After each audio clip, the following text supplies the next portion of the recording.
अस्सलाम वालेकुम। Welcome to my course of AutoCAD learning.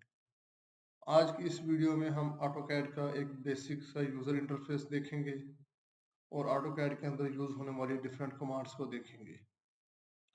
तो सबसे पहले जब हम ऑटोकैड ओपन करते हैं तो कुछ इस तरह का इंटरफेस आपकी स्क्रीन के सामने आता है।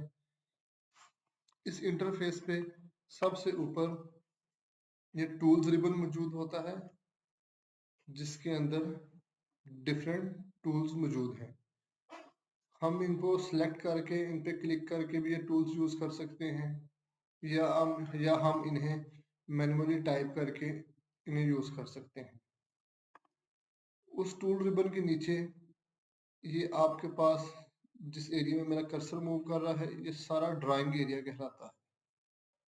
ऑटो कैड के अंदर जो भी हम कोई चीज़ ड्रा करते हैं, कोई चीज़ बनाते हैं, वो हम इस ड्राइंग एरिया के अंदर काम करते हैं। इस ड्राइंग एरिया के नीचे एक बहुत इंपॉर्टेंट लाइन मौजूद है जिसे कमांड लाइन कहते हैं। ऑटो कैड के अंदर हम जो भी टूल यूज़ करें या ऑटो कैड को जो भी कमांड दें और वो सारी हमें उसकी मुतलका इंफॉर्मेशन यहाँ नज़र आ रही होती है। इसके नीचे एक एप्लीकेशन स्टेटस बार है जिसके अंदर जो इम्पोर्टेंट सेटिंग्स हैं वो उसमें आर्थो मोड, ऑब्जेक्ट स्नैप और सिलेक्शन साइक्लिंग।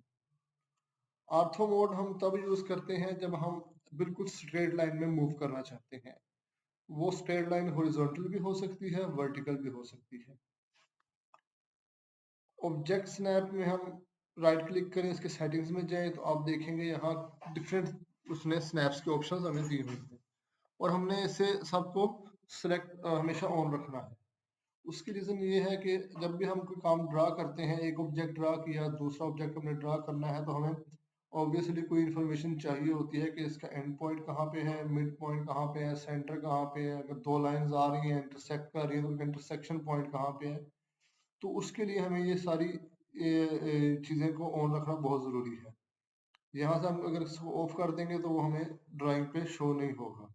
इसलिए हम सब तमाम सेटिंग्स को, तमाम इन स्नैप्स को ऑन रखते हैं। The third important point is the selection cycling. Selection cycling को ऑन रखना इसलिए ज़रूरी है क्योंकि सिलेक्शन साइक्लिंग हमें बताता है कि हमारा कोई ऑब्जेक्ट या कोई लाइन ओवरलैप तो नहीं हो रही। अगर हमारी कोई गलती से लाइन या ऑब्जेक्ट ओवरलैप हो रहा है तो जब हम उसके ऊपर जाएंगे सिलेक्शन साइक्लिंग हमें फ़ौरन बता देगा कि आपका ऑब्जेक्ट ओवरलैप हो रहा है। तो आइए अभी हम इन डिफरेंट सेटिंग्स को एग्जांपल्स की मदद से देखते हैं। ऑटोकैड में सबसे पहले काम करने के लिए यूनिट्स का सेट होना बहुत इम्पोर्टेंट है। उस यूनिट्स को सेट करने के लिए हम यूनिट्स की कमांड टाइप करते हैं, प्रेस इंटर करते हैं। ओके, अब हमसे ये देखें ड्राइंग यूनिट्स का एक रिबन ओपन हो गया है। इसमें वो हमसे लेंथ पूछ रहा है कि लेंथ आपने कौन से यूनिट्स में इंसर्ट करनी है। तो हम इस पे क्लिक करते हैं और इसे आर्किटेक्चर सेलेक्ट कर लेते हैं। सिमिलरली हम इंसर्शन स्केल को इंची सेलेक्ट कर लेते हैं और एंगल टाइप को डेसिमल रहने देते हैं, प्रिसीजन इसकी 0.00 कर देते हैं और ओके कर देते हैं। अब हमारे यूनिट सेलेक्ट हो गए हैं। अब हम ड्राइंग पे काम कर सकते हैं। आइए सबसे पहले हमारी एक बहुत बेसिक कमांड लाइन की कमांड है। लाइन की कमांड यूज़ करने के लिए हम यहाँ से क्लिक करके भी यूज़ कर सकते हैं और हम सिंपली लाइन टाइप करके इंटर प्रेस करेंगे तो हमारी कमांड एक्टिव हो जाएगी। किसी भी कमांड को डीएक्टिवेट करने के लिए या उससे बाहर आने के लिए हम कीबोर्ड से एस्केप का बटन प्रेस करते हैं। ओके, अब हम लाइन कमांड यूज़ करते हैं, प्रेस एंटर किया। अब आप देख सकते हैं नीचे कमांड लाइन में वो मुझसे फर्स्ट पॉइंट पूछ रहा है जहाँ से मेरी लाइन स्टार्ट होनी है। तो लेट्स सपोज मैं अपनी लाइन यहाँ से स्टार्ट करता हूँ। अब देखिए मेरा cursor right up down left move, जिधर मूव कर रहा हूँ मेरी लाइन उस डायरेक्शन में जा रही है और बढ़ एक्सटेंड हो रही है। अब आप ये देख सकते हैं कि ब्लू हाईलाइटेड बॉक्स के अंदर लाइन की लेंथ लिखी आ रही है। मैं जितनी लेंथ पे लाइन लगाना चाहता हूँ मैं इसे वैल्यू भी दे सकता हूँ और मैं इस तरह मूव करके भी एक पॉइंट सेलेक्ट कर सकता हूँ। अब आप देख सकते हैं कि मेरी लाइन मेरे कर्सर के साथ किसी भी डायरेक्शन में मूव कर रही है, किसी भी एंगल के ऊपर मूव हो रही है। अब मैं चाहता हूँ कि मेरी लाइन बिल्कुल स्ट्रेट जाए, मेरा अगर कर्सर अप डाउन भी हो मगर मेरी लाइन हॉरिजॉन्टली रहे, उसके लिए मैं ऑर्थो मोड ऑन कर देता हूँ। अब आप देख सकते हैं मैंने ऑर्थो मोड ऑन किया, मेरा कर्सर अप डाउन मूव हो रहा है मगर मेरी लाइन बिल्कुल हॉरिजॉन्टली स्ट्रेट जा रही है। राइट लेफ्ट हॉरिजॉन्टल बिल्कुल स्ट्रेट है। सिमिलरली वर्टिकली और अप एंड डाउन बिल्कुल लाइन स्ट्रेट है, मेरे कर्सर राइट लेफ्ट मूव करने से मेरी लाइन मूव नहीं हो रही है। ओके, अब जिस पॉइंट तक मैंने लाइन लगानी है उस पॉइंट पे ले जाकर मैं एक और बार क्लिक करूंगा, मेरी लाइन उस पॉइंट तक लग जाएगी, जैसा कि आप देख सकते हैं। कमांड से बाहर आने के लिए मैं एस्केप का बटन प्रेस कर देता हूँ। सिमिलरली अगली कमांड है सर्कल की। सर्कल कमांड सेलेक्ट की। अब आप देखें वो कमांड लाइन के अंदर मुझे कह रहा है कि specify the centre point for circle. Let's suppose this is my centre point for circle. मैंने सेलेक्ट किया एंड नाउ मैं अपना कर्सर मूव करने के साथ मेरा सर्कल बड़ा या छोटा हो रहा है। आप नीचे कमांड लाइन में देखें वो आपसे पूछ रहा है radius of the circle define करें। आप उसे इन केस अगर आपने 20 फीट रेडियस का सर्कल बनाना है, आप 20 फीट टाइप करके फीट का सिंबल टाइप करें, प्रेस एंटर करें, वो 20 फीट का उसने आपको सर्कल बना दिया। इसी तरह रेक्टेंगल की कमांड है। रेक्टेंगल की कमांड में हमसे पूछ रहा है स्पेसिफाई फर्स्ट कॉर्नर पॉइंट।